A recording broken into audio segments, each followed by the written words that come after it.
متى بلش المحل؟ يعني صار له فترة، يعني بتحكي عن فترة بتتراوح بين سنة وسنتين. وابتدى هذا المحل يعني عن طريق الشيخ رائد، وجيت أنا بعدها بفترة ابتديت مع الغرفة التجارية في مشروع التلمذة اللي هو بيساعد وبدعم الطالب الخريج إن كان دبلوم ولا إن كان ماجستير أو خريج جامعة، ودعمتنا والحمد لله احنا هينا هون يعني قاصدين باب الله وبنشتغل.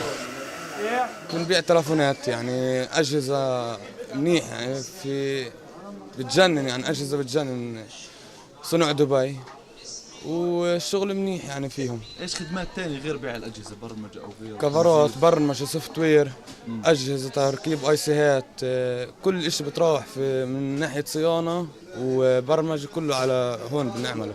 والله هلا شوي السوق يعني هو شوي تعبان، يعني عشان أعياد ومش أعياد لليهود فبسكروا الطرق، هيك شايف كل جمعة بسكروا الحرم، فصعب إنه يكون في حركة. وهينا يعني ماشيين حالنا حاليا في البلد هون.